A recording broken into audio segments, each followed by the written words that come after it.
Irmãos, só podemos compreender as profecias e o Apocalipse sob a iluminação do Espírito Santo. Nossa mente é muito limitada, nós estamos muito distantes da realidade divina, né, para compreender o que Deus revelou através do Apocalipse. Então, assim como você está aí, feche os seus olhos, vamos orar a Deus, pedir que o Espírito Santo nos dê a sabedoria, o discernimento para compreender a palavra de Deus. Nosso Deus e amado Pai, louvado seja o teu nome, Senhor, pela força, o poder da tua igreja no estado do Pernambuco, na cidade do Recife e em todo o Nordeste, no Brasil e no mundo.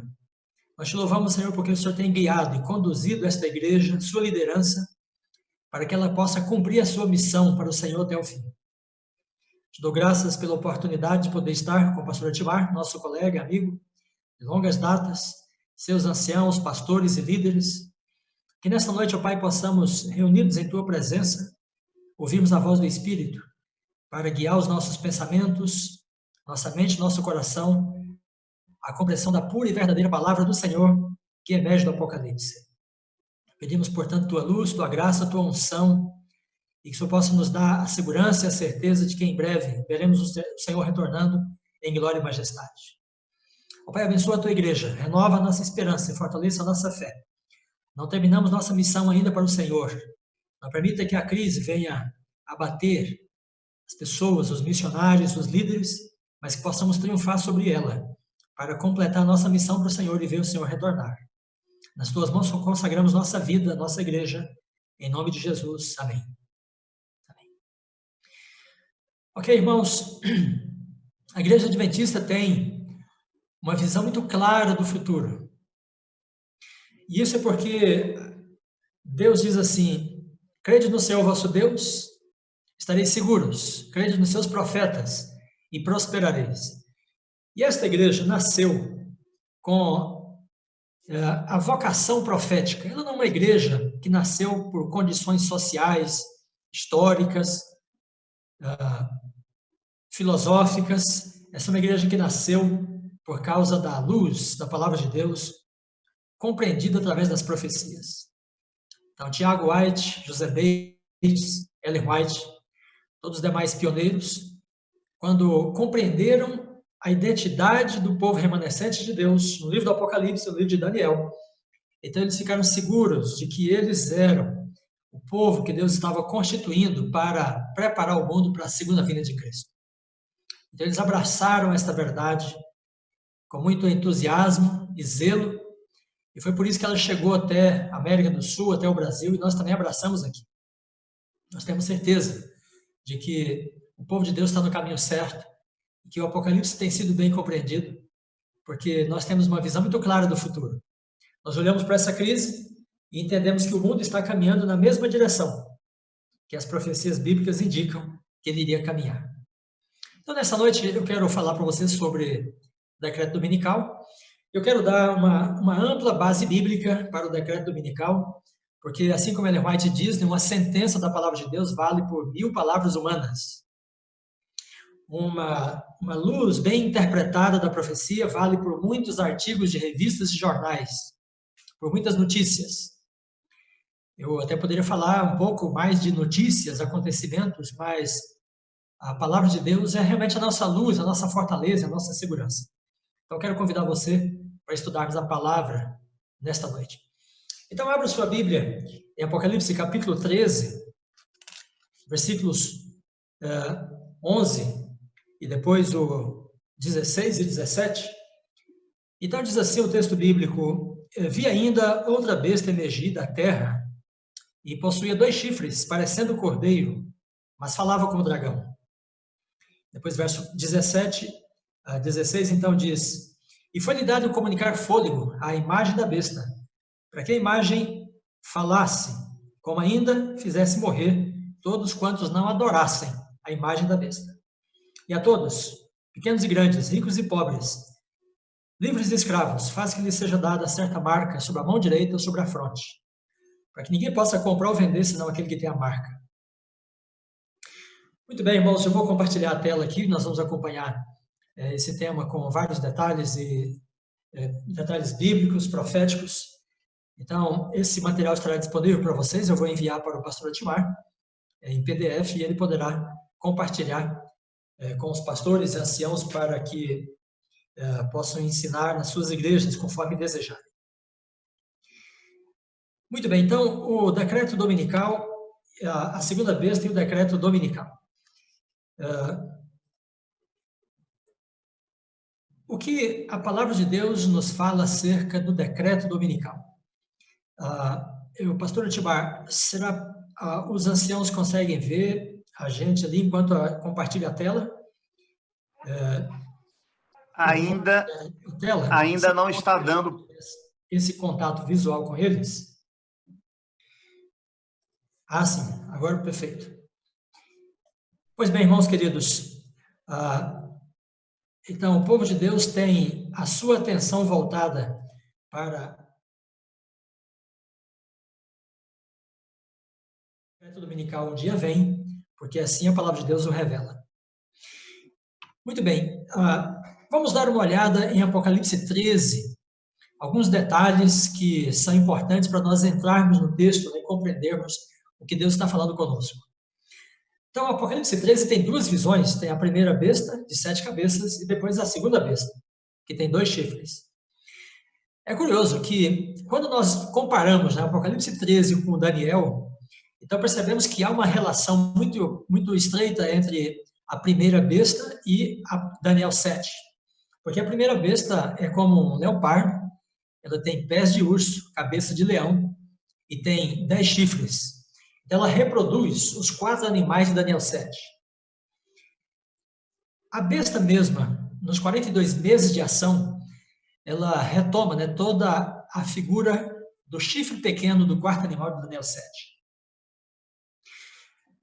Muito bem, quando nós avançamos um pouquinho no capítulo, então, a partir do versículo 11, aí temos a segunda visão, que é a segunda besta, a besta que emerge da terra. A primeira emerge do mar e esta da terra.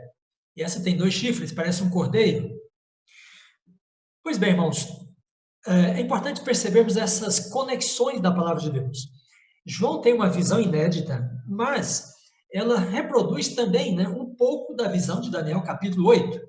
Porque vocês se lembram que lá tem um carneiro com 2 chifres. Depois tem o bode. Mas o carneiro de 2 chifres, o carneiro de 2 chifres representa um poder constituído de 2 entidades. E elas são a Pérsia e a Média. Então, este carneiro de 2 chifres revela, portanto, um poder conjugado de 2 entidades diferentes. Quando vamos ao Apocalipse, então encontramos uma besta que parece um cordeiro e tem 2 chifres. Isso é para nos lembrarmos de Daniel 8, porque esta besta também representa um poder constituído da junção de 2 entidades, representadas nos 2 chifres. Muito bem, então, assim como Daniel entendeu que o reino da Média e da Pérsia se uniriam os dois para formar um império, o Império Persa, da mesma maneira, esta realidade histórica revelada na segunda besta fala de um poder que será constituído também a partir da junção de 2 poderes, de 2 entidades diferentes. Elas formarão um só poder. Pois bem, então guarde bem esse ponto aí, para que a gente possa avançar com ele. Agora eu quero mostrar para você no próprio texto, e gostaria que você, com a sua Bíblia aberta aí, bom, nós estamos aqui com o texto na tela, então você observe na tela. Se você ler comigo, os versículos 12 a 14, vai perceber que nós temos um conjunto de ações. Nos versículos 15 a 17, temos um outro conjunto de ações. Algumas pessoas acham que a segunda besta é o próprio falso profeta no Apocalipse. Eu tenho demonstrado que não é exatamente assim. Na verdade, a primeira parte da visão de Apocalipse 13, 11 a 18, é esta parte aí, do versículo 12 ao 14. E nesta parte nós temos a descrição das ações do falso profeta. Então, o falso profeta tem toda a autoridade da primeira besta. A primeira besta é o papado medieval. A a besta de 2 chifres faz com que a terra e seus habitantes adorem a primeira besta. Então, há um trabalho, né, da segunda besta em prol do culto, da adoração e do serviço à primeira besta. Terceiro, diz que ela opera grandes sinais. Esta é a ação principal da primeira besta nesta primeira fase, da segunda besta nessa primeira fase. Porque o falso profeta tem como sua principal obra a operação de sinais enganosos. Então, o falso profeta no Apocalipse, de fato, representa, a mesma segunda besta, porém, numa fase da ação desta segunda besta. Diz que ele seduz. Olha, o poder de sedução e de engano está nas suas mãos. Ele seduz. E, por fim, então, há uma transição no versículo 15, em que a segunda besta passa da fase do falso profeta para a sua segunda fase. E o momento da transição é quando ela comunica fôlego à imagem da besta.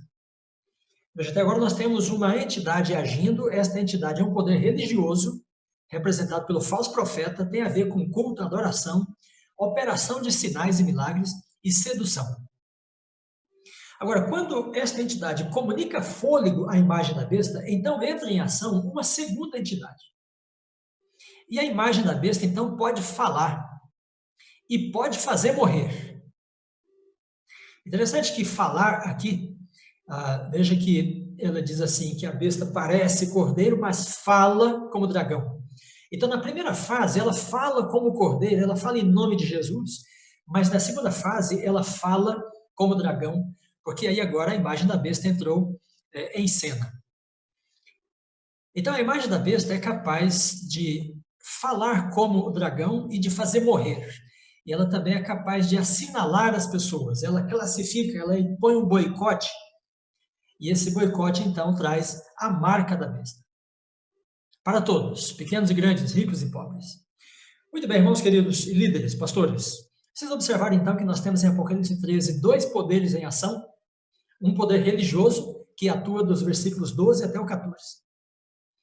Esse poder religioso mesmo comunica fôlego a alguma coisa que estava morta. E então esta coisa que estava morta é chamada de imagem da besta. E essa imagem então ressurge, e entra em ação agora um poder, um segundo poder, que é de natureza política, porque ele é capaz de controlar o comércio. Veja, nós estamos no momento agora em que o governo mandou fechar o comércio. Só o governo pode mandar fechar o comércio. E só o governo pode mandar abrir o comércio. Então, não poder ordenar que não se possa comprar e nem vender são ações de um poder de natureza política. Então, a imagem da besta é esse poder de natureza política.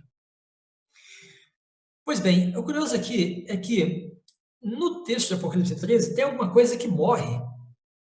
A besta é ferida de morte e morre. Mas na segunda visão, algo que estava morto recebe fôlego de vida e se levanta. Mas o que levanta, observe bem comigo o texto, não é a besta que se levanta. A primeira besta que foi morta. O que se levanta é uma imagem da besta. Você percebe esse detalhe no texto? Observe também que a besta mesmo, a besta de 7 cabeças e 10 chifres, que leva a ferida de morte, ela não age mais. Quem age no tempo do fim não é mais a besta, é a imagem da besta. E a imagem da besta passa a agir depois que o falso profeta comunica fôlego a ela. Então é muito importante captar bem esta ideia aqui, porque as pessoas às vezes ficam olhando para a Europa, para a ONU, para o papado, esperando que as ações do tempo do fim saiam daí. Não, Apocalipse 13 está dizendo para nós que a besta que ressurge não ressurge como uma besta capaz de fazer morrer. Quem é capaz de fazer morrer em Apocalipse 13, no contexto do tempo do fim, é a imagem da besta. A imagem da besta.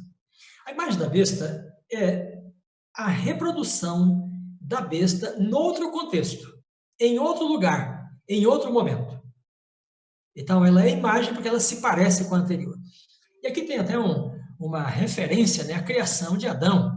Lembra que Deus criou o boneco que estava lá sem vida, E aí Deus assoprou o fôlego. Assim como a besta sopra o fôlego aqui. E aí, quando Adão se levanta, né, é a imagem de Deus. Ele é criado à imagem de Deus porque ele recebe o fôlego de vida de Deus.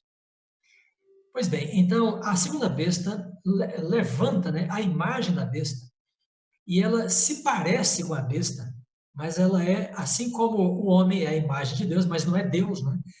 A imagem da besta não é a própria besta. Pois bem, então, destacado esses pontos do texto, eu quero mostrar então para você um pequeno resumo aqui. Veja, a besta de 2 chifres, né, que parece cordeiro, mas fala como dragão, indica um poder que surgirá no tempo do fim, a partir da junção de 2 entidades.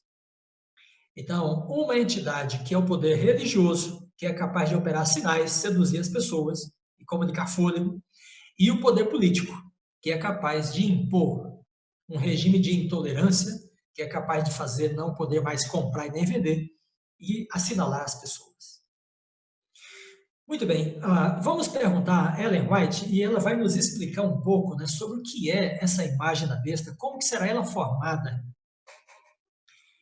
E aí, amigos pastores e anciãos, vejam, é interessante quando a Ellen White se põe a explicar uma coisa, né, e ela sabe aquilo.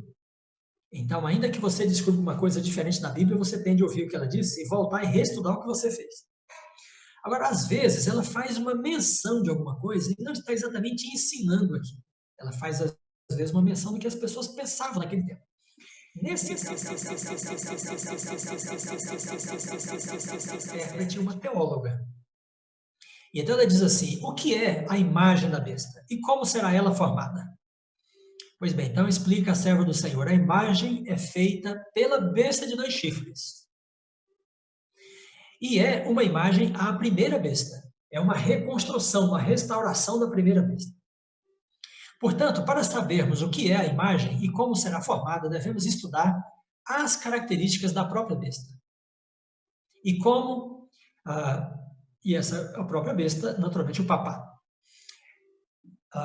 Então ela diz assim, a fim de formarem os Estados Unidos uma imagem da besta. Então veja que ao mesmo tempo que ela diz que a imagem é feita pela besta de 2 chifres, depois ela fala que os Estados Unidos formam a imagem da besta. Bom, para que isso aconteça, então diz ela, o poder religioso deve a tal ponto dirigir o governo civil que a autoridade do Estado também seja empregada pela igreja para realizar seus próprios fins. Muito bem, então agora você pode ver aqui, olha, como que o falso profeta comunica fôlego à imagem, ou seja, é o poder religioso que se instrumentaliza do Estado, do poder civil. E aí, então, está formada, né, segundo ela, a imagem da besta. Nesse mesmo texto, ela diz assim, que os cristãos se enfraqueceram no antigo Império Romano, na relação deles com Deus. Mas em vez de buscarem, né, o poder de Deus, eles decidiram buscar o poder do imperador. E o imperador, então, veio a fazer um decreto dominical, dando força, né, à igreja no Império Romano. Pois bem, então Ellen White diz que a besta se consolidou no passado exatamente quando a igreja cristã, fraca como estava, em vez de buscar a Deus, seu Senhor, buscou outro Senhor, o Estado. Ela diz que, então, é o mesmo passo, né, que será dado pelos protestantes nos Estados Unidos. Então, ela diz, a igreja protestante se enfraquecerá e, em vez de buscar o batismo do Espírito, ela buscará o favor do Estado. E aí, então, de posse do instrumento do Estado, do aparelho do Estado, ela vai impor as suas leis. Pois bem, depois ainda no capítulo, no mesmo livro, né, Grande Conflito, página 445, ela diz, a imagem representa a forma de protestantismo apóstata que se desenvolverá quando as igrejas protestantes buscarem o auxílio do poder civil. Muito bem, então aí ela está interpretando no texto que nós acabamos de ler, na mesma linha que nós estávamos lendo. 2 poderes, as igrejas de um lado e o poder civil do outro. Então as igrejas operam sinais, aí tem pentecostalismo, carismatismo. As igrejas seduzem, porque elas têm música, elas têm apelo emocional. As igrejas mandam adorar a primeira besta, porque elas ensinam as pessoas a guardarem o domingo. E as igrejas, né, vão ao Estado para buscar o favor do Estado. Então, os dois chifres da besta representam aí o protestantismo e o Estado republicano.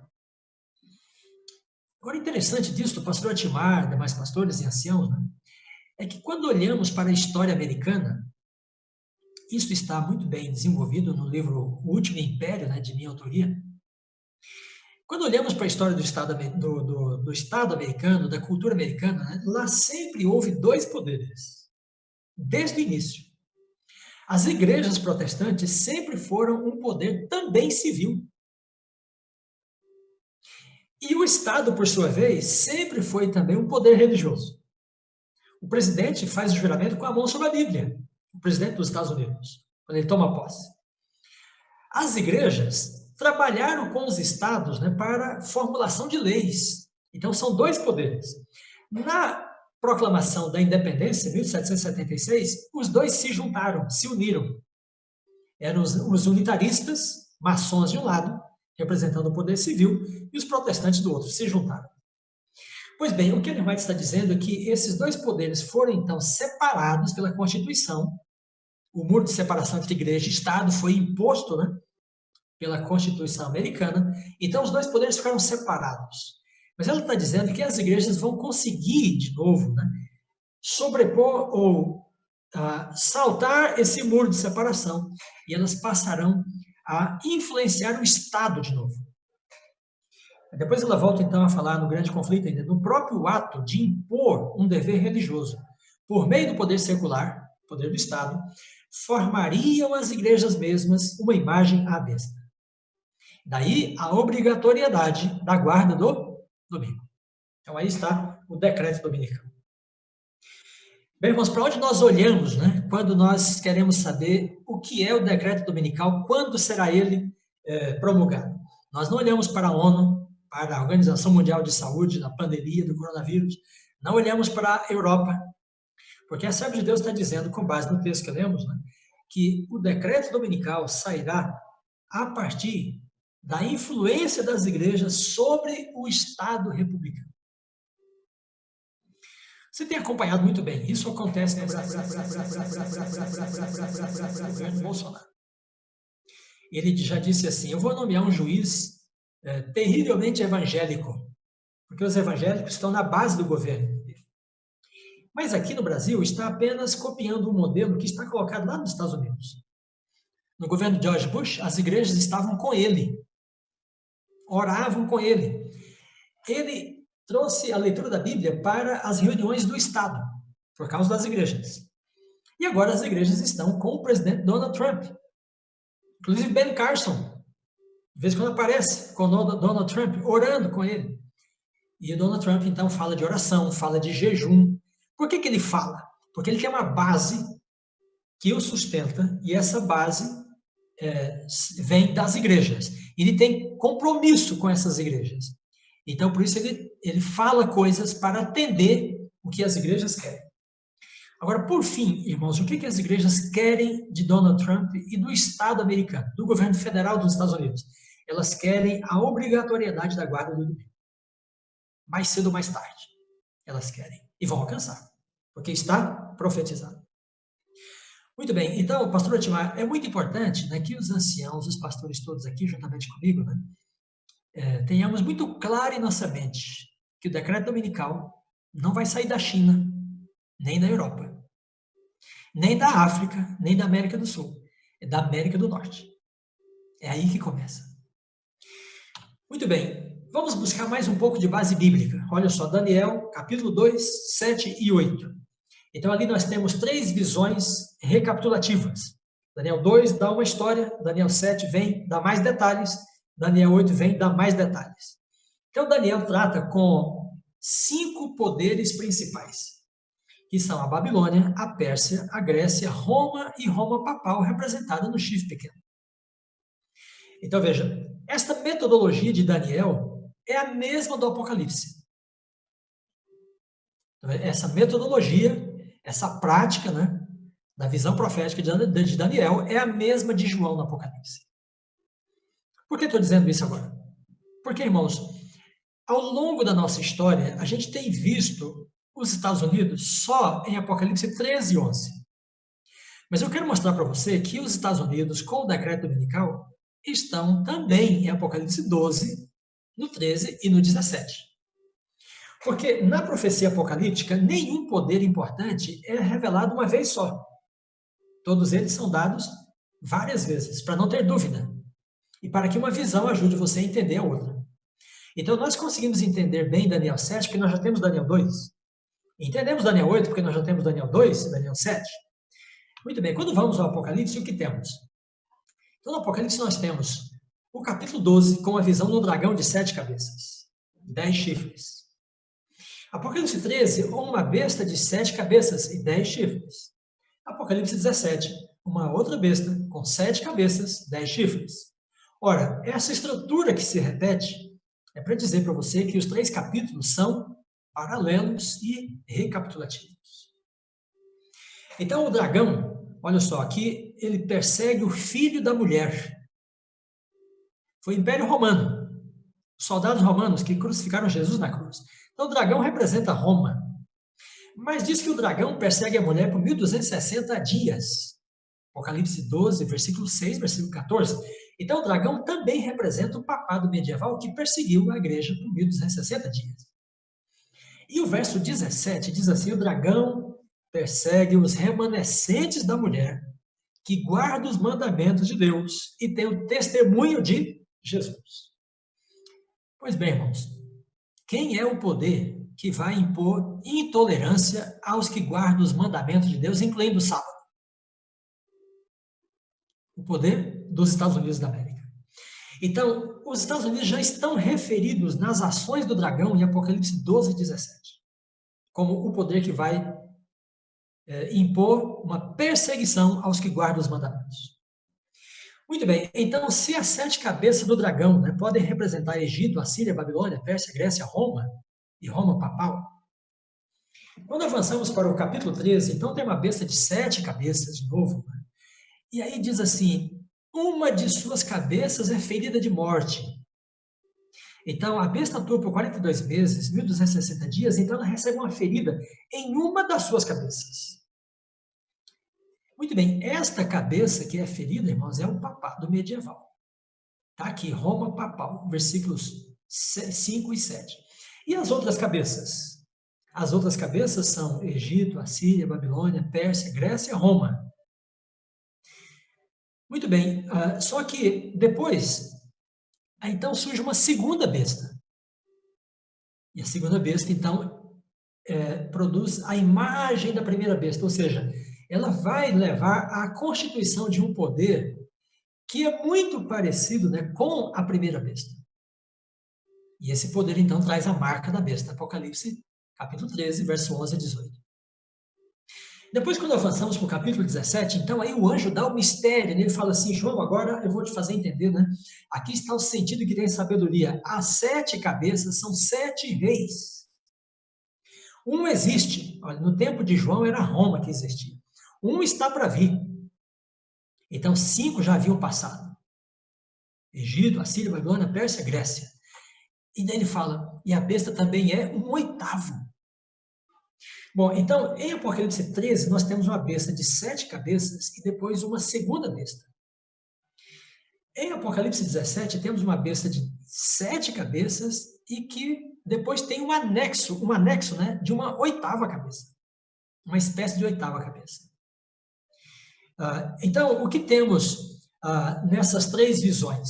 Nós temos um perfeito paralelo, assim como temos em Daniel, capítulo 2, 7 e 8, em que o profeta recebe visões complementares que adicionam elementos novos para a gente conseguir entender o que Deus está mostrando para ele.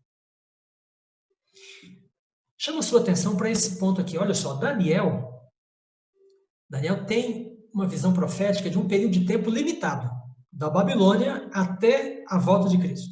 Só até aí.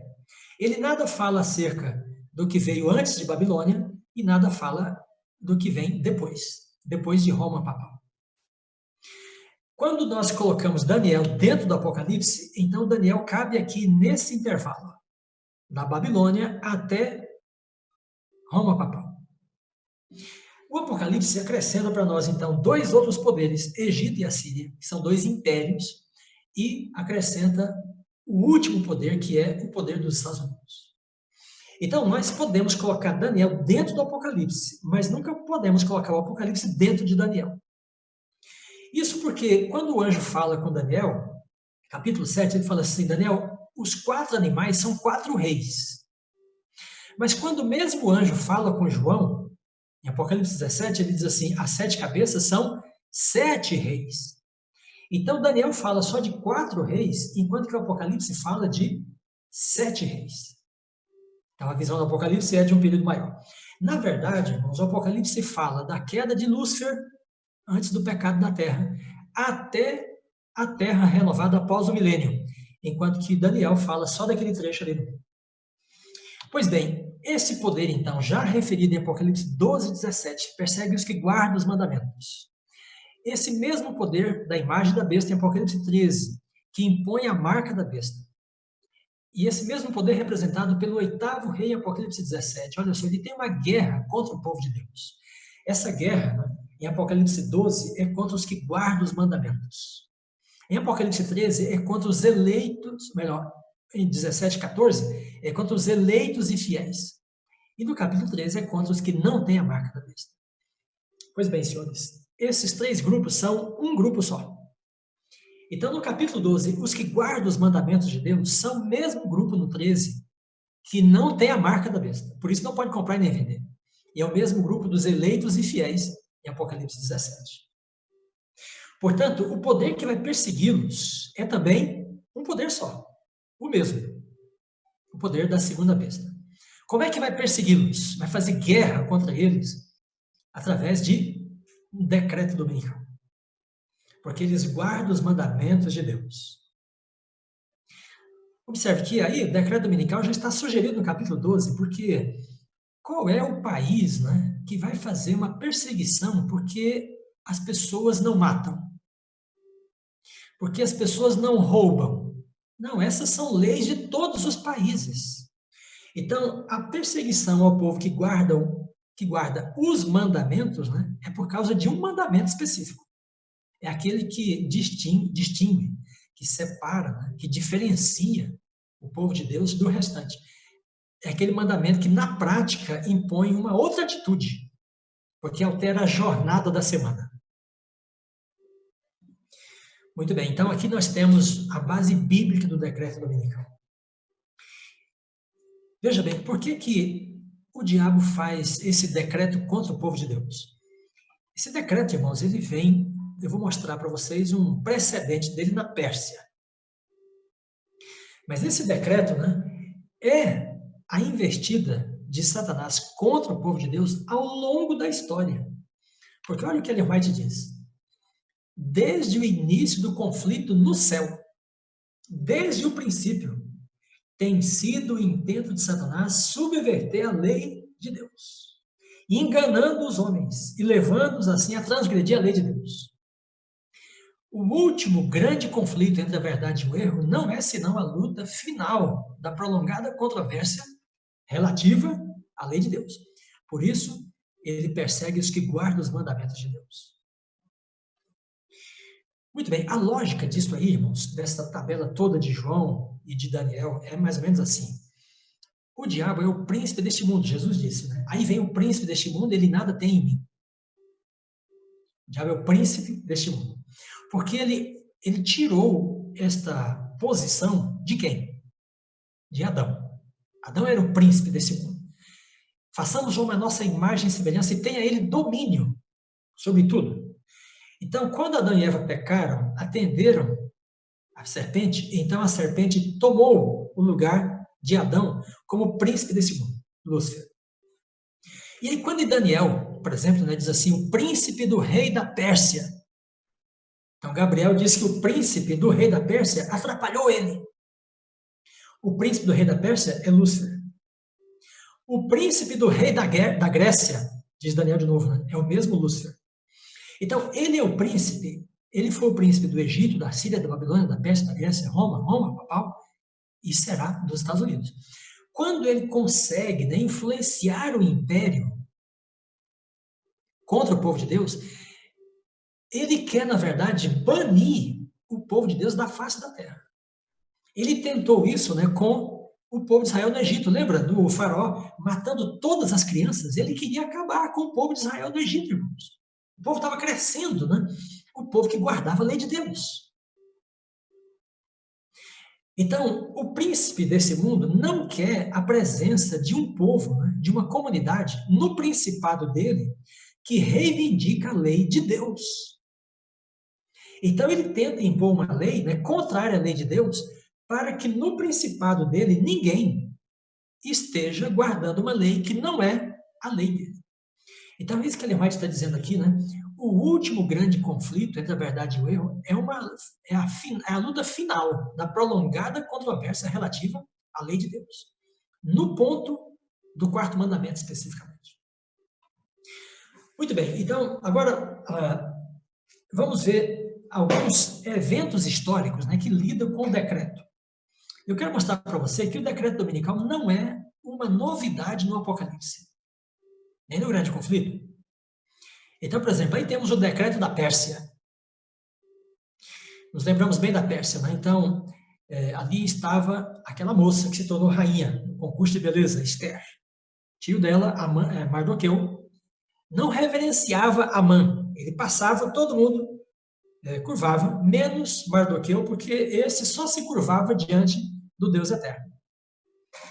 Pois bem, irmãos, aí Amã, né, vestiu uma roupinha limpa, bonita, se perfumou, e ele foi falar com o rei Assuero. Esther, capítulo 3. E ele chega com um discurso, né, persuasivo para Assuero, e diz assim: olha, rei, há espalhado, disperso entre os povos, em todas as províncias do teu reino, um povo cujas leis são diferentes das leis de todos os povos, e que não cumpre as leis do rei, pelo que não convém ao rei tolerá-lo. Olha só, irmãos. Então, agora observe bem esse detalhe, né? Será que Amã estava querendo intriga porque os judeus não matavam? Porque eles não roubavam? Não, porque essas eram leis da Pérsia também. Porque eles não mentiam? Porque não adulteravam? Não era por nenhum desses mandamentos. Qual era o mandamento, né, que provocava Amã? Era aquele que faz o povo de Deus ser diferente dos outros povos. E ele diz isso, né? A lei deles é diferente da lei dos outros povos todos. E esse povo está espalhado pelo império. E ele fala assim: se bem parecer ao rei, decrete-se que sejam mortos. Observe que o Apocalipse fala assim: para que a imagem da besta fizesse morrer. Aí então, irmãos, vem um ponto interessante, né? O rei tira o anel da mão dele. Bem fininho aqui, não dá nem para ver. O rei tira o anel da mão dele e dá para Amã. O rei é o representante do poder político. O Amã tem um problema com Mardoqueu, porque Mardoqueu não o adora. Ele é o representante do poder religioso, perverso na Pérsia. Então, o rei, o poder político, entrega para o poder religioso a autoridade. E então, Amã toma o anel e ele faz um decreto, né? E carimba com o selo do rei. Então, aqui, irmãos, nós temos claramente, né? O poder religioso toma a insígnia do Estado e promulga um decreto de morte contra o povo de Deus que guarda a lei de Deus.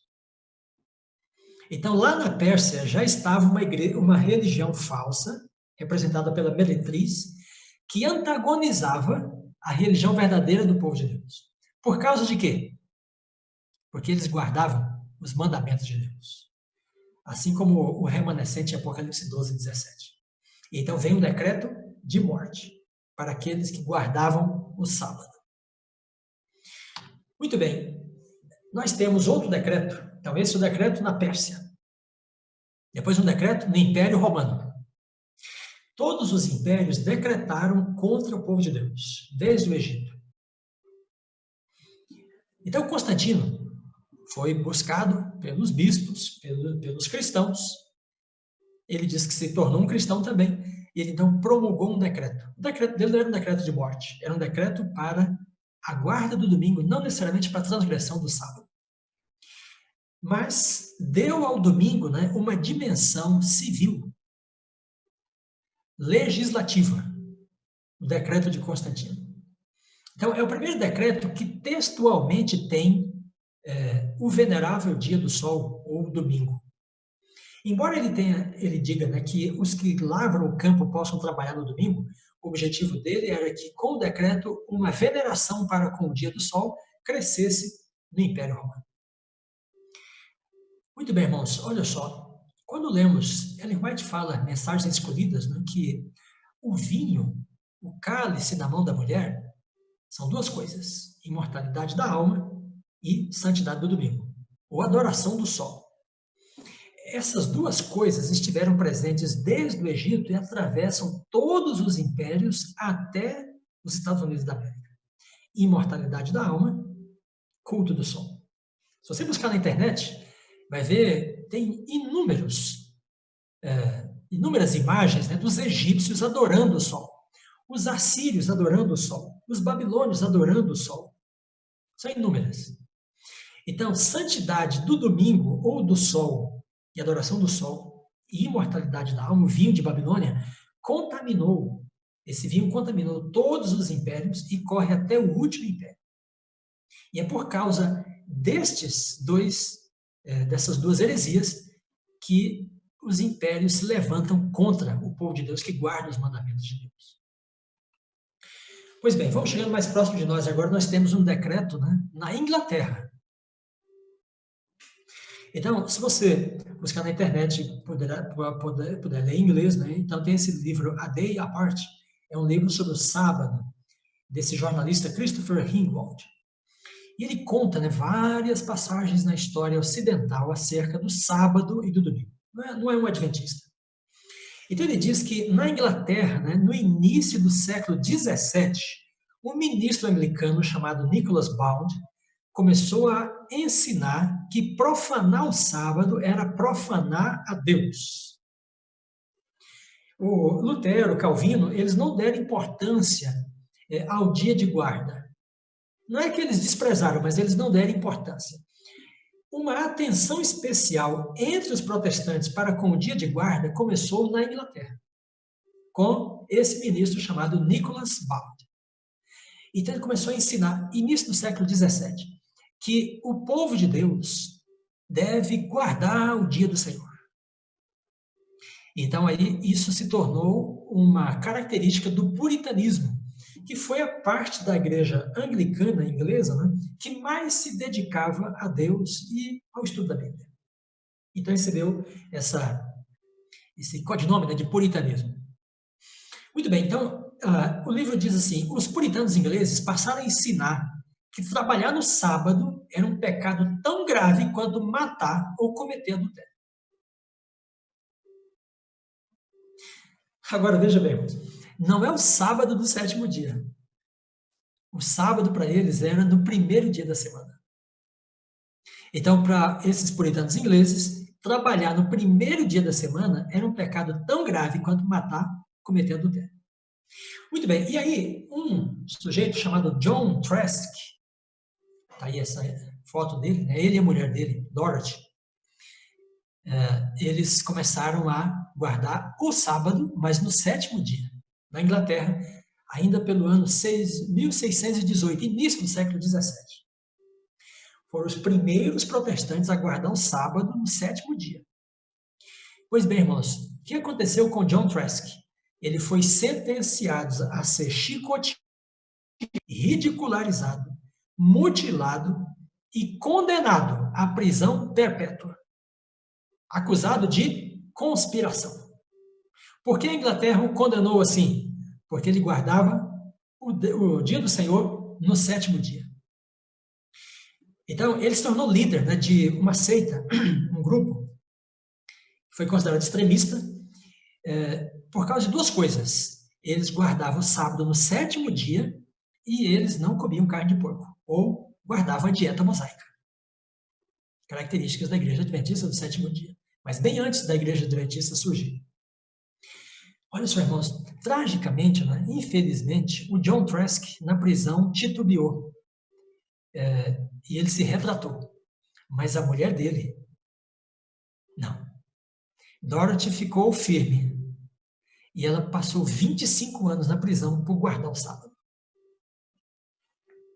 Então, os protestantes ingleses, leis dominicais. John Trask, condenado à prisão perpétua. E Dorothy ficou 25 anos na prisão. Creio que ela saiu já velhinha, já perto de morrer. Muito bem. Daí, esses protestantes ingleses vieram para a América e fundaram as colônias britânicas no Novo Mundo. Esta é uma imagem retratando, né, aquele povo nessa época. No início também do século XVII. A primeira leva de protestantes puritanos chegou aos Estados Unidos pelo ano 1620 e pouco. Muito bem, irmãos, quando os protestantes puritanos ingleses vieram para os Estados Unidos, olha só, eles vieram, diz o autor, né, Ringwald, para estabelecer na América uma nova Jerusalém que preservasse o sábado em sua integridade. Agora, o sábado deles era em que dia? No primeiro dia da semana. Então, o objetivo da fundação dos Estados Unidos, na mente dos protestantes puritanos ingleses, que são os pioneiros, os pais peregrinos, né? O objetivo principal era ter uma nação em que se pudesse guardar o dia do Senhor. Irmãos, isso está no nascimento dos Estados Unidos, no surgimento daquela nação. O objetivo, né? A motivação desses ingleses que colonizaram aquela região, fundaram os Estados Unidos, era ter um país que eles tivessem uma lei para guardar o dia do Senhor. Muito bem, aí outro autor, né, diz assim, recordando o lugar dos puritanos na criação e desenvolvimento desta República dos Estados Unidos, nos lembramos de que a guarda do santo dia de sábado é uma de suas poderosas pedras angulares.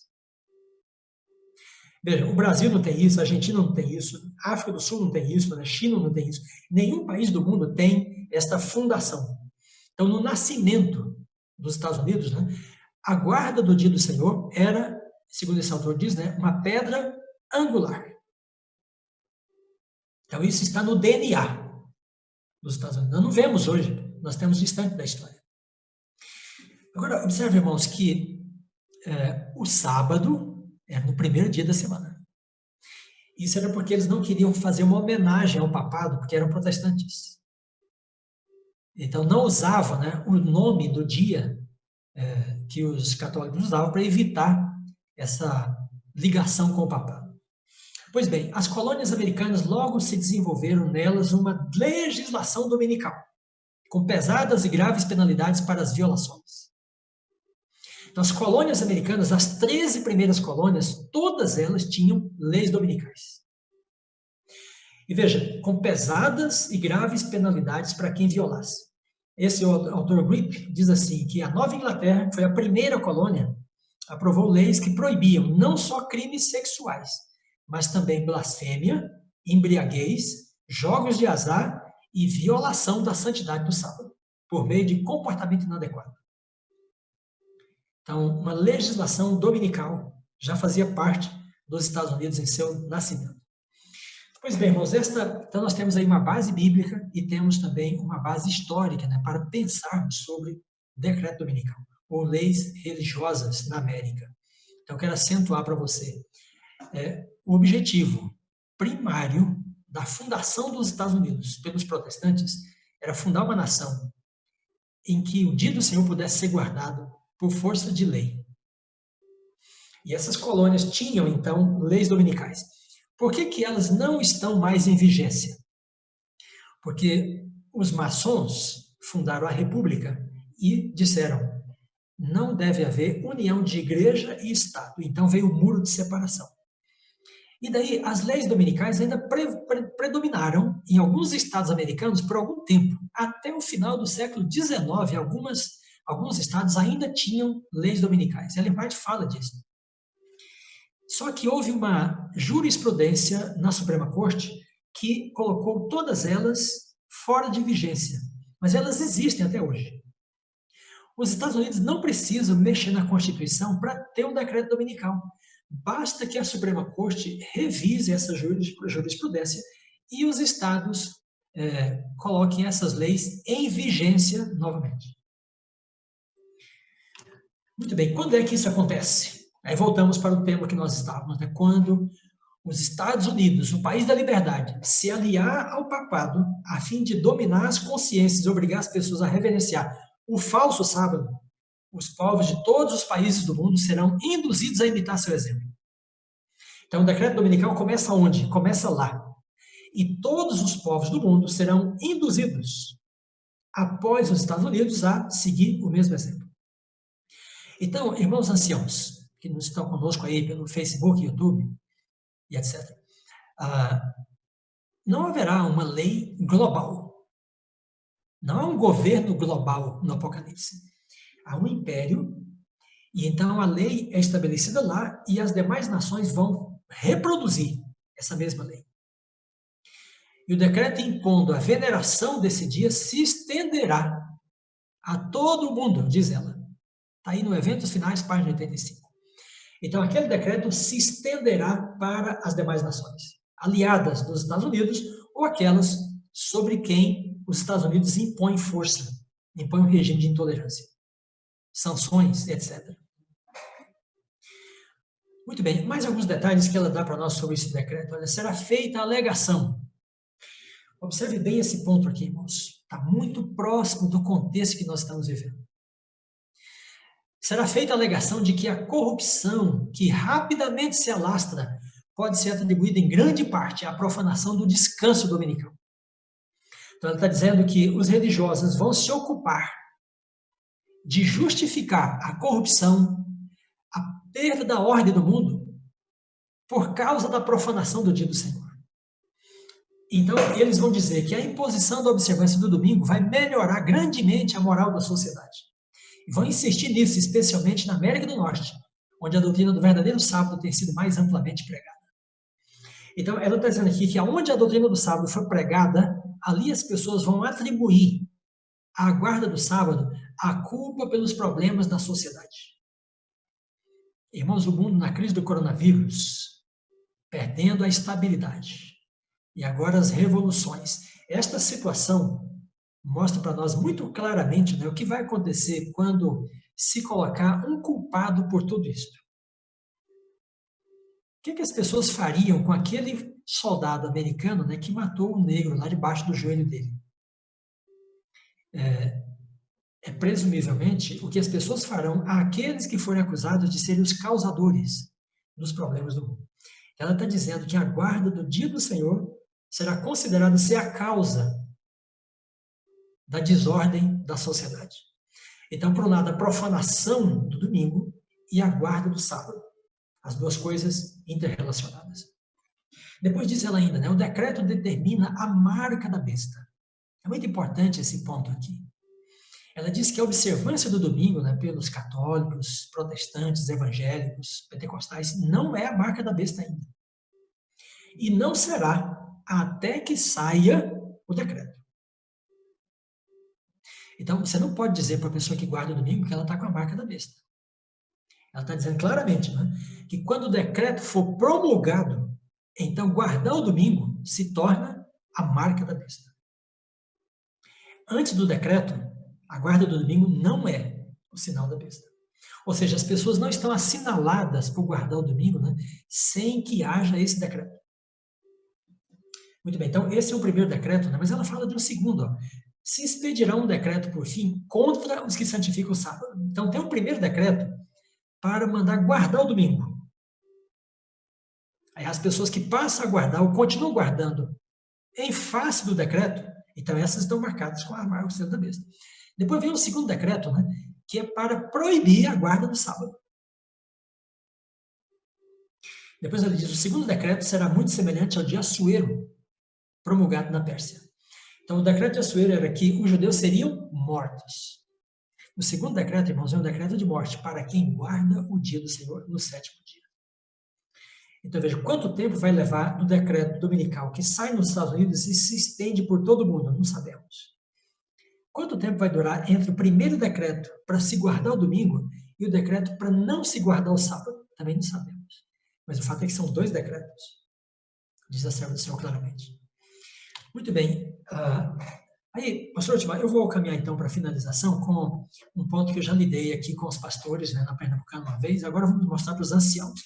Queridos, Ellen White dá 3 passos que o mundo seguiria na direção do decreto dominical. Primeiro passo, ela diz que é os protestantes dos Estados Unidos estendendo as mãos para apanhar a mão do espiritismo. Então, os protestantes apanhando a mão do espiritismo.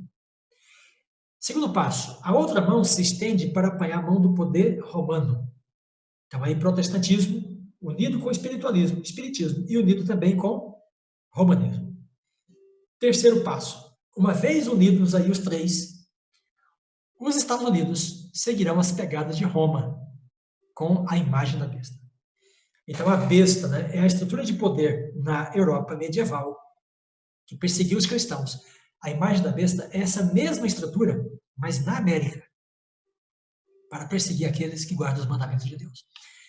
Então, amados, nós podemos dizer com segurança que o início do culto pentecostal nos Estados Unidos é o momento em que os protestantes se juntam com o espiritualismo.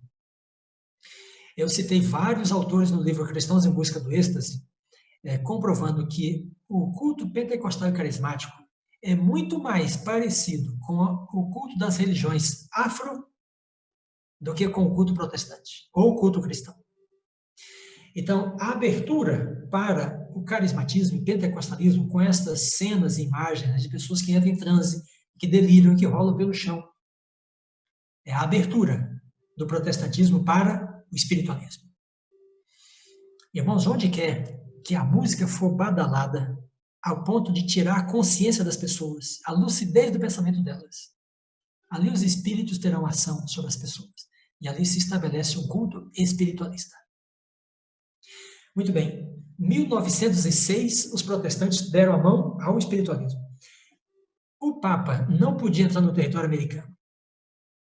Em 1965, 300 anos quase após a colonização dos Estados Unidos, melhor, mais de 300 anos, é que o primeiro Papa foi aos Estados Unidos. Papa Paulo VI. Uma visita tímida. Ninguém queria ir lá. Eram protestantes, contrários ao papado.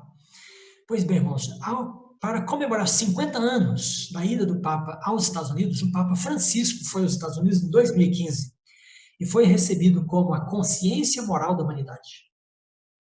Então, os protestantes deram as mãos ao espiritualismo e já deram as mãos ao poder romano. Você pode buscar na internet inúmeras imagens de como o Papa foi recebido nos Estados Unidos em 2015. Essa daqui é apenas uma amostra. Pois bem, e o último passo. Uma vez unidos, os 3, os Estados Unidos, então, caminharão para o decreto dominical, é o que Ellen White diz no Grande Conflito. Irmãos, não temos um passo concreto do Estado, mas o que as igrejas querem, as igrejas cristãs querem, é uma lei dominical. Olha, o Papa já defendeu isso, né, amplamente na encíclica Dia do Senhor, o Dies Domini, em 1998, já fez 22 anos dessa encíclica. E ele diz que a reforma social requer a observância e a guarda do domingo. Ele diz que o fortalecimento da família, a restauração da igreja no planeta Terra requer a observância do domingo. Aí ele cita o decreto do imperador romano Constantino, e depois ele diz: a legislação civil, parágrafo 67, a legislação civil, que ela tenha em conta seu dever de santificar o domingo. Então, o Papa está dizendo que o Estado tem o dever de promulgar uma lei que dê condição de as pessoas guardarem o dia do Senhor. Então, se ele tem influência sobre os estados do mundo, se ele tem a simpatia do governo dos Estados Unidos, este é um pedido, irmãos, do Papa, desde 1998 e antes. Aí ele diz: exorta os irmãos a trabalharem incansavelmente, unidos com os fiéis, para que o valor desse dia sagrado seja reconhecido. Por quem? Pela sociedade e pelo Estado. E vivido cada vez melhor. Ele volta a falar sobre isso. Agora o Papa Francisco, na encíclica Laudato Si. É uma encíclica sobre ecologia. Então ele diz que o ecossistema precisa de um descanso semanal. É o maior argumento, irmãos, do Papa na encíclica para o ecossistema ser preservado. Então ele diz que a Terra precisa parar um dia, conforme a palavra de Deus, para que o ecossistema possa ser autossustentável. Ele está dizendo que a sobrevivência do planeta depende de um decreto dominical.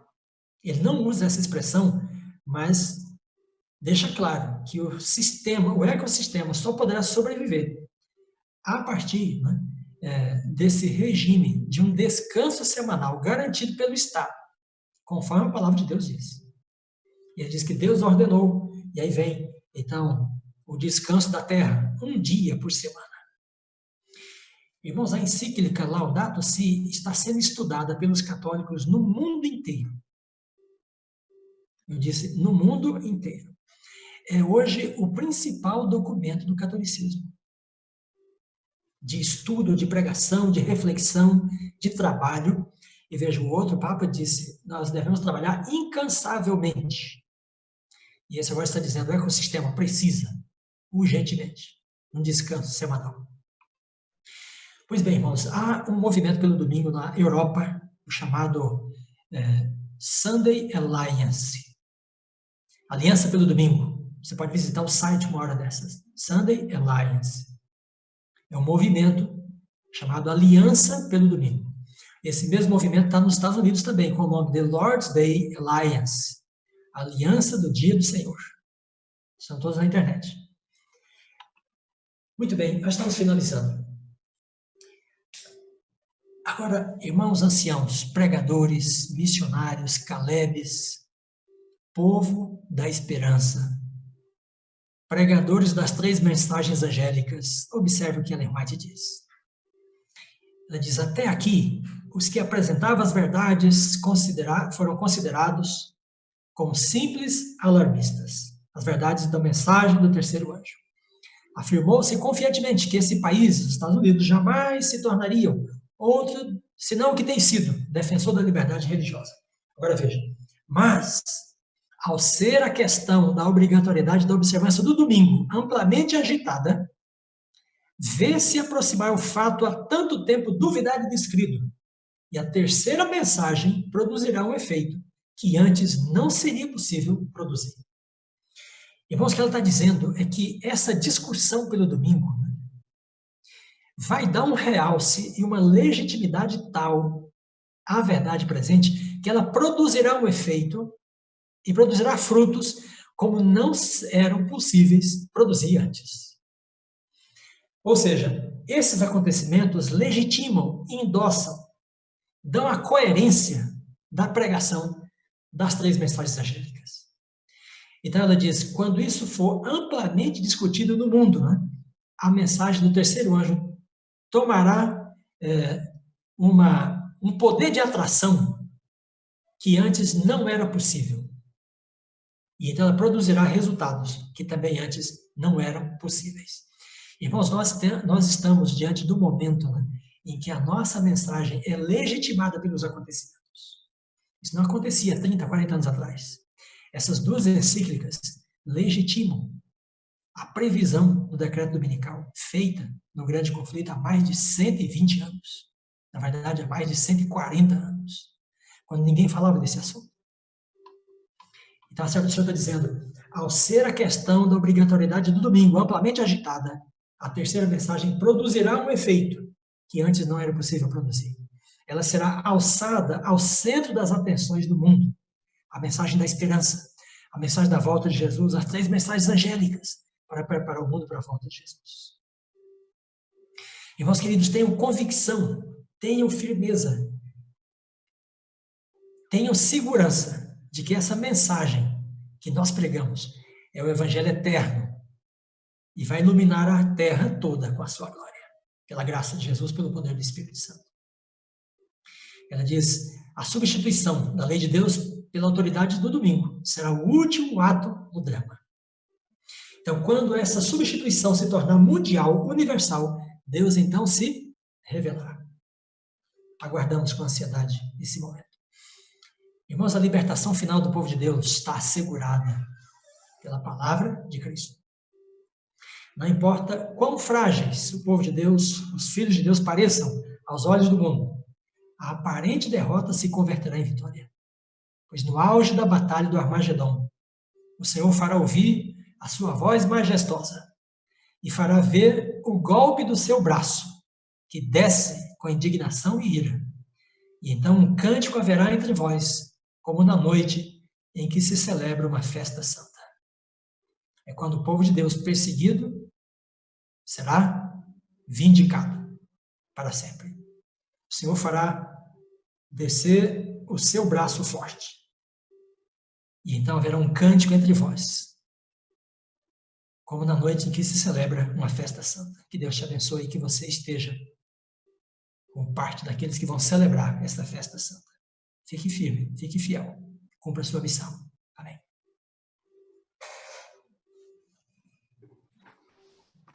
Pastor Vanderlei Dornelles, rapaz, eu estou aqui maravilhado, viu?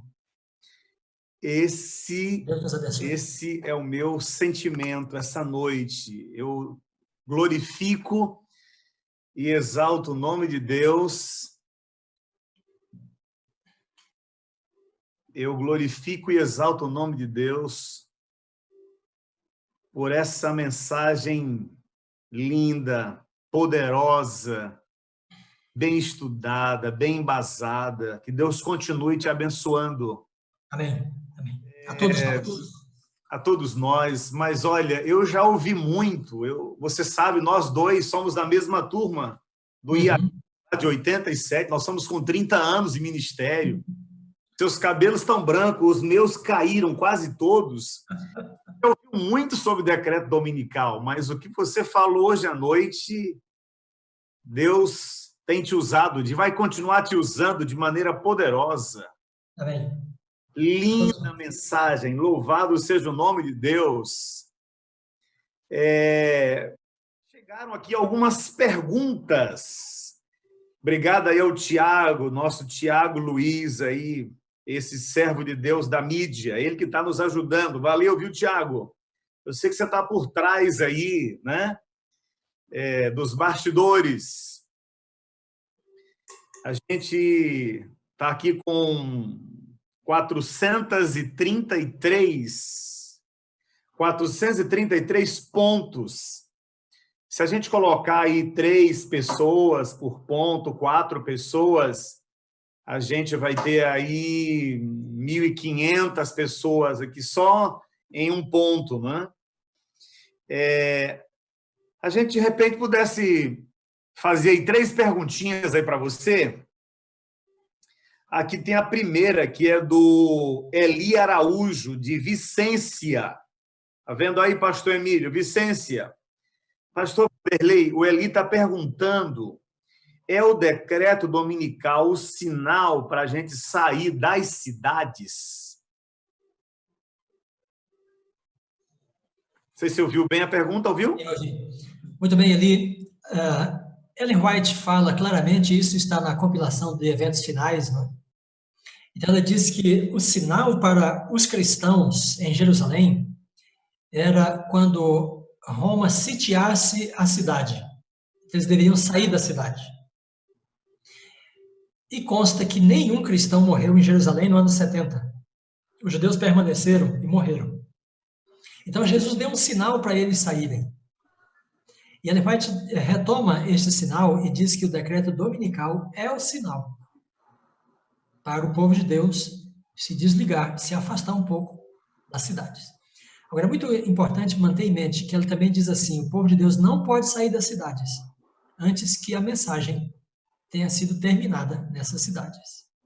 Então, Deus vai orientar as coisas, mas o decreto dominical é esse sinal, segundo a serva de Deus. Excelente, pastor Vanderlei, excelente. O Gilvan Santos ele não colocou aqui a igreja, Gilvan, ele pergunta: a influência das igrejas evangélicas no governo brasileiro tem algum paralelo com o que ocorre hoje nos Estados Unidos, na sua visão? Sim, Gilvan, perfeitamente. Esta aproximação das igrejas do Estado nunca é sem intenção. As igrejas querem se beneficiar do poder do Estado. É o que Ellen White diz acerca dos cristãos do Império Romano. Eles se enfraqueceram espiritualmente e necessitavam, para serem relevantes, para serem reconhecidos, eles precisavam do favor do Estado. Então, as igrejas estão fazendo sinais, prodígios, maravilhas, se aproximando do Estado. Com que finalidade? Para que o Estado as favoreça. Essa busca pelo Estado é o adultério, a prostituição no Apocalipse. Então, quando a igreja de Deus, que é a noiva do Cordeiro, troca Deus pelo Estado, trocou o marido pelo amante. Então, onde quer que os religiosos estejam juntos com o Estado, para buscar o favor do Estado, aí se estabelece a relação igreja-Estado, que é perigosa. É claro que o povo de Deus deve ser solidário com o Estado, em trabalhar pelo bem da sociedade. Por isso que a gente tem hospitais, temos escolas, temos assistência social.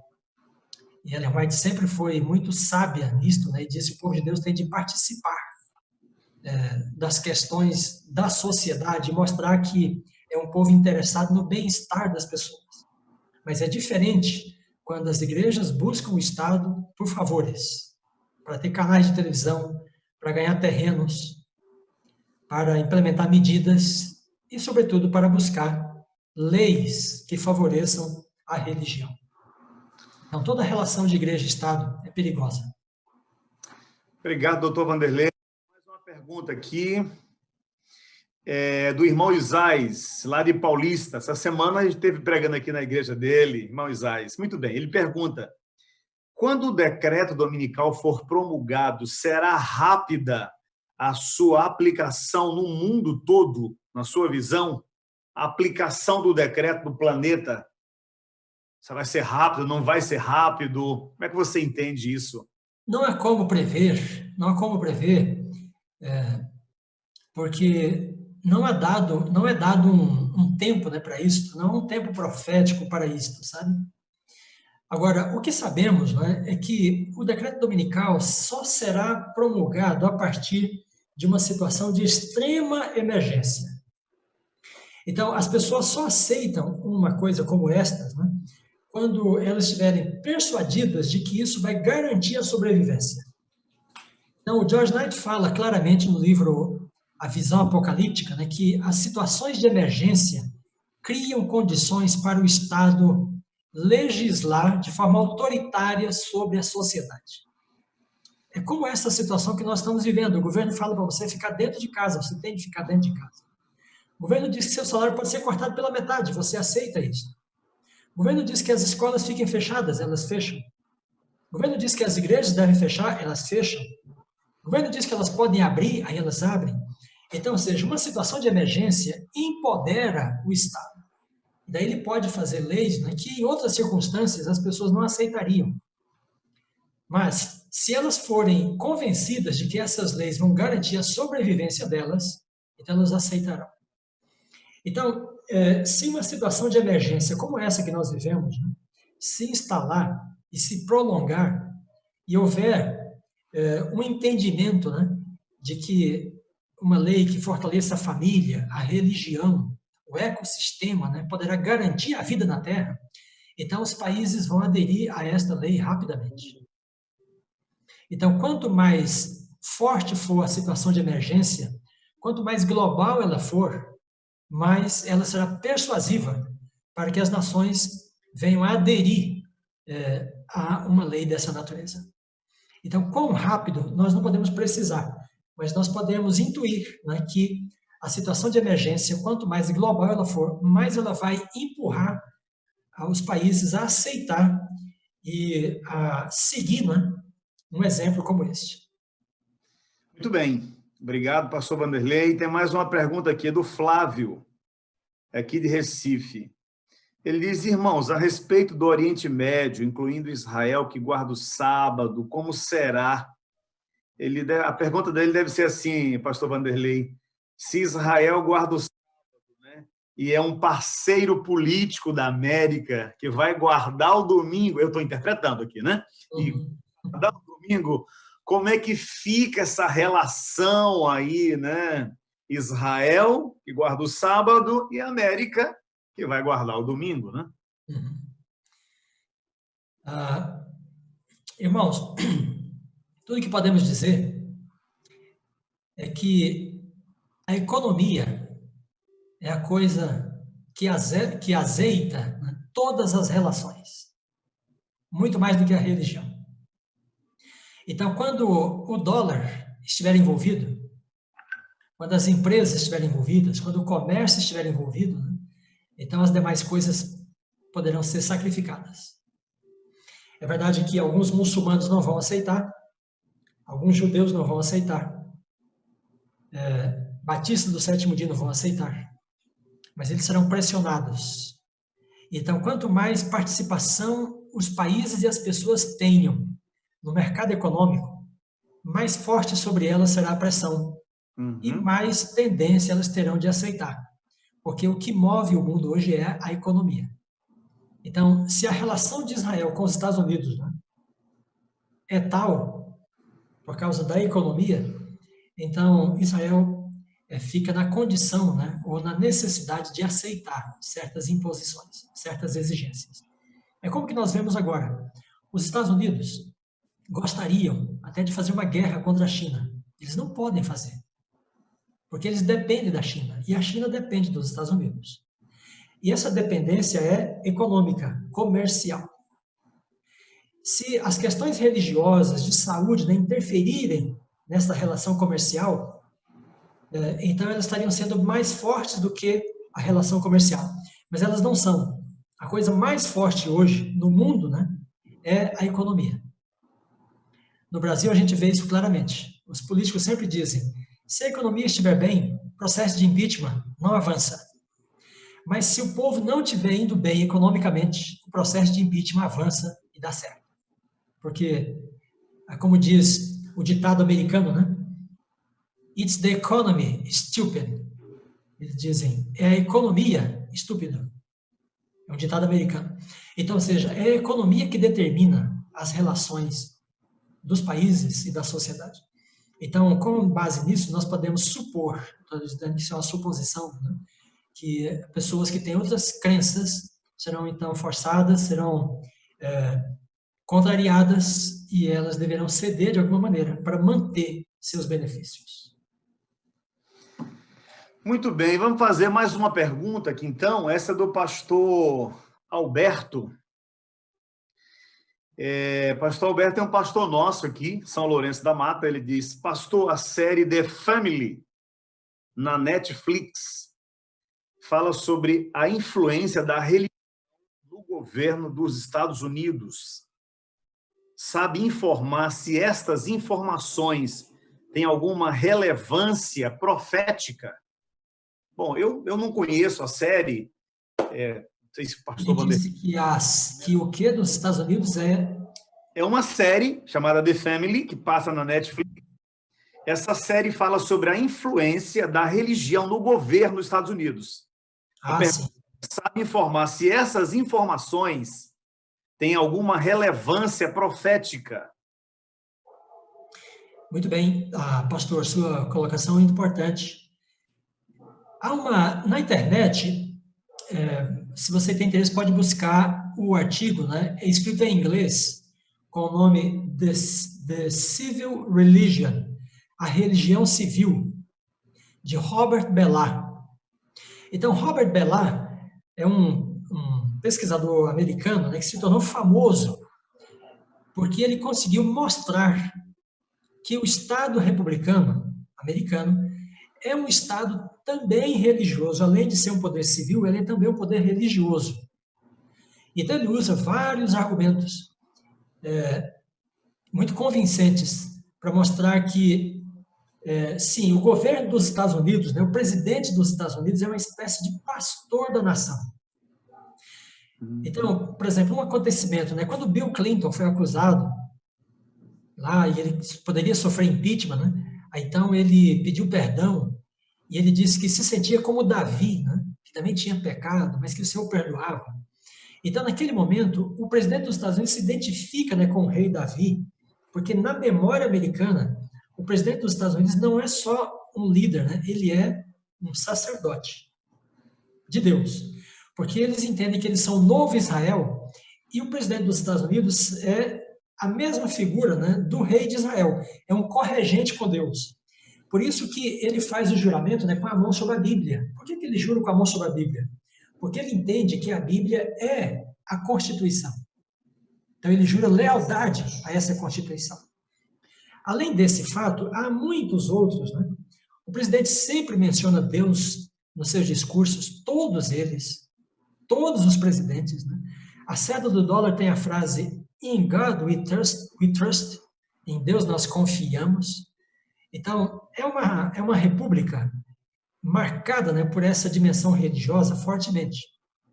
Então, eu não conheço essa série, mas eu suponho que ela está tratando dos assuntos nesta linha, para mostrar a face religiosa, né, do poder do governo do Estado norte-americano. Muito bem, pastor Vanderlei. Vamos então à última pergunta. Eu quero dizer que ao nosso grupo de pastores, anciões, diretores, diretoras de grupos e líderes aí de vários lugares de Pernambuco, do Brasil, que estão nos assistindo agora, que tão logo passa essa pandemia, nós vamos trazer o Dr. Vanderlei Dornelles aqui para passar um final de semana conosco. Com a graça de Deus. Como esse que nós estamos estudando hoje à noite, levando ele para provar do açaí. Eu não sei se ele gosta de açaí de verdade. Muito. Granola e castanha aqui do Nordeste. Só bênção, irmão, só bênção. Mas aí na companhia dos senhores. A última pergunta é do irmão Leandro, de Cabo de Santo Agostinho, aí, pastor Devaldo.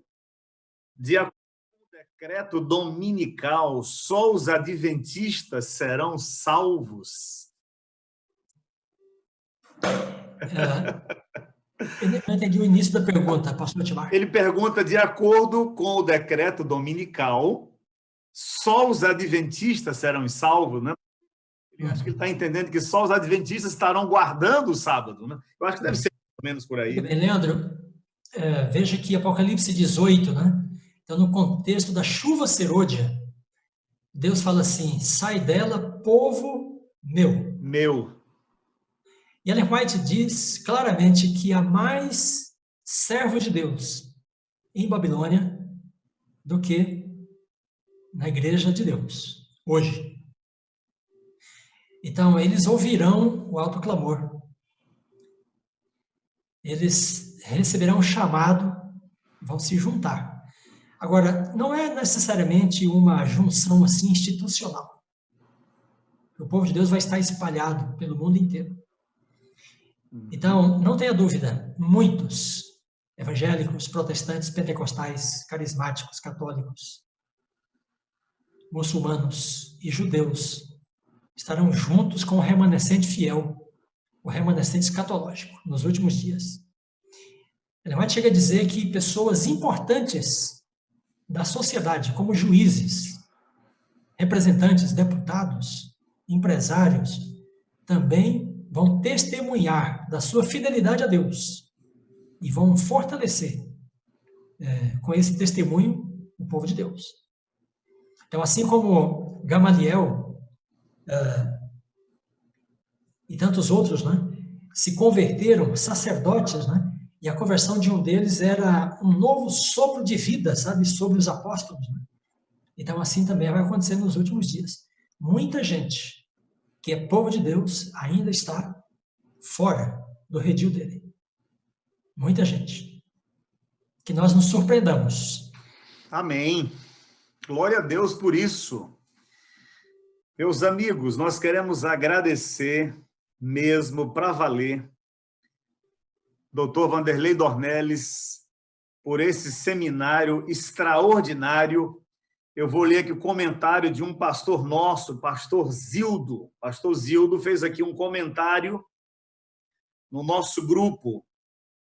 Pastor Zildo já é um dos veteranos do grupo. Ele disse assim: encantado com a mensagem, uma inspiração, igreja mais fortalecida. Louvado seja Deus. Amém. E muitíssimo obrigado por esse banho de conhecimento teológico, escatológico que nós tivemos contigo essa noite. Que Deus continue abençoando você, sua família, a esposa, o filho. Interessante, né? Nós estudamos juntos no IAN e alguns anos depois, nossos filhos moraram juntos no UNASP. Esse. Lucas morou junto com o Weber. Amigos. Lucas e o Weber. Deus abençoe ricamente. Muitíssimo obrigado aí pela tua presença. Pastor, um forte abraço. Seminário. Uma alegria. Finais aí para o nosso grupo. Amém. É uma alegria estar com você e com seus anciãos, seus pastores. Eu agradeço muito o convite. Foi um prazer, uma honra poder falar para vocês. Um forte abraço a todos. Vamos fazer uma breve oração. Então eu vou sair, vocês fiquem à vontade. Nosso Deus, mais uma vez, nós te louvamos e te bendizemos pela luz da tua palavra. Ó Deus, ajuda-nos a crermos no Senhor, para estarmos seguros, e a crermos nos profetas, e a prosperarmos. Prosperarmos na pregação e testemunho da tua palavra nesses dias em que vivemos. E, Senhor, se for de tua vontade, que em nossa geração a mensagem do terceiro anjo possa iluminar toda a terra com a sua glória. Amém. Possamos ver o Senhor retornar. Abençoa, prepara, solidifica a tua igreja, pois nós a colocamos em tuas mãos mais uma vez, como também a nossa vida, em nome de Jesus. Amém. Amém. Meu amigo, muitíssimo obrigado. Deus. Um forte abraço a todos. Família. Amém. Obrigado. Obrigado. Amém. Meus queridos anciões, pastores, diretores de grupos, líderes,